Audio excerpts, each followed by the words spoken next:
जानिए कौन है अतीक की हत्या करने वाले और किसके कहने पर किया माफिया का अंत।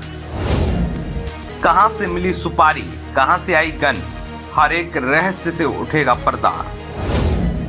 अतीक की हत्या करने वाले लवलेश तिवारी का क्या है भाजपा और बजरंग दल से कनेक्शन। छोटे महाराज के नाम से फेमस है लवलेश तिवारी। सनी और मौर्य ने भी लिया अपने रिश्तेदारों की हत्या का बदला। अतीक अहमद और उसके भाई अशरफ के अंत की चर्चा आज पूरे देश में आग की तरफ फैली हुई है। कोई माफिया के अंत होने को बुरे कर्मों की सजा का नाम दे रहा है, तो कोई कह रहा है कि राष्ट्र हित में ये जरूरी कदम है।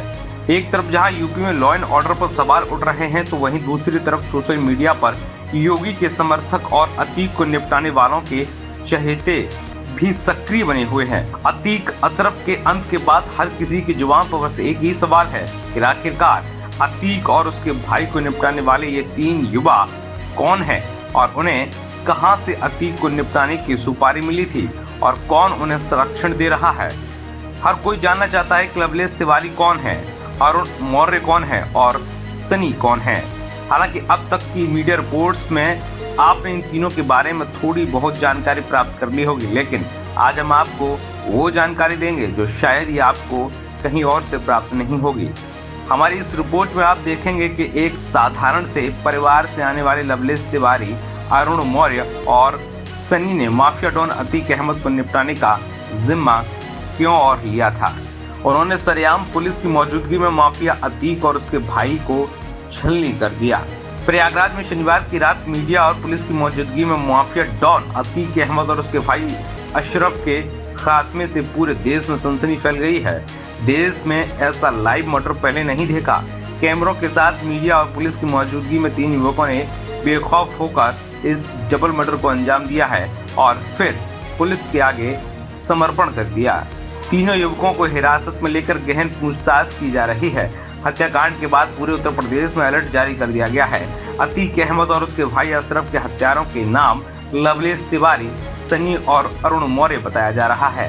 प्रारंभिक सूचनाओं के अनुसार तीनों अभियुक्त मीडिया कर्मी बनकर अतीक और अशरफ के नजदीक पहुंचे और अचानक पहले अतीक की कनपटी पर पिस्टल लगाकर गोली दाग दी, फिर अशरफ पर भी गोली दागी गई। अतीक और अशरफ उस समय कैमरे पर मीडिया को बयान दे रहे थे।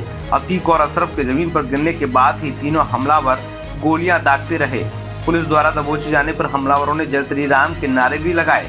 पुलिस तीनों हमलावरों को पकड़ने के बाद जीप में बैठाकर ले गई। जानकारी के अनुसार लवलेश तिवारी उत्तर प्रदेश के बांदा जिले के रहने वाले हैं। इस बीच लवलेश की फेसबुक प्रोफाइल भी सामने आई है। इस प्रोफाइल के आधार पर कई सारी जानकारियां सामने आई हैं।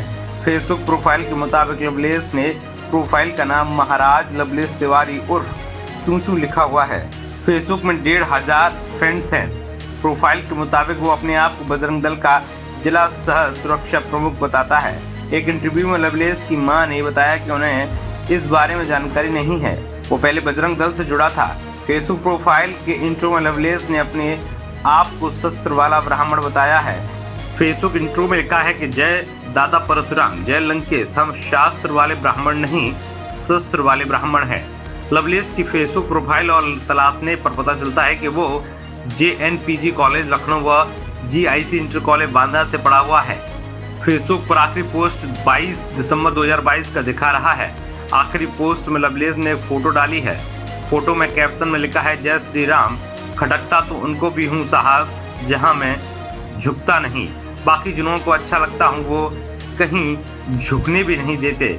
लवलेश तिवारी के फेसबुक अकाउंट की कवर फोटो पर उनके माता पिता की फोटो लगी हुई है। फेसबुक के अधिकतर पोस्ट में वो अपने हिंदू होने की पहचान को जाहिर करता दिखाई दे रहा है। ज्यादातर फेसबुक पोस्ट में कैप्शन में जय श्री राम और जय श्री महाकाल लिखा हुआ है। 21 मार्च 2021 को किए गए एक पोस्ट में लवलेश ने एक फोटो पोस्ट की है। फोटो में लिखा हुआ है नशा लग गया है हिंदुत्व का, अब हम शराबी हैं, जो जय श्री राम नहीं बोलेगा उसके खून में खराबी है। लवलेश के पिता यज्ञ कुमार का कहना है कि उनके बेटे से कोई लेना देना नहीं है। उन्होंने मीडिया को बताया कि घटना के बारे में कल टीवी पर देखकर पता चला, हमें कोई जानकारी नहीं है और ना ही उससे कोई मतलब है। लवलेश घर में नहीं रहता था, वो 5 से 6 दिन में एक बार घर आता था और सिर्फ नहा धोकर निकल जाता था। घर में उसकी किसी से कोई बात नहीं होती थी। जाहिर है कि लवलेश तिवारी की फेसबुक वॉल पर अब तक के उनके जीवन से जुड़े हुए बहुत फोटो डले हुए हैं, जिसके आधार पर अंदाजा लगाया जा रहा है कि वो एक हिंदूवादी नेता बनने की ख्वाहिश रखते थे। गाहे बगाहे कोर्ट और पुलिस अपनी जांच में हकीकत का पता तो कर ही लेगी, लेकिन हाल ही की घटना ने लवलेश तिवारी को देश भर में चर्चा का विषय बना दिया है। Bureau report, ANM today.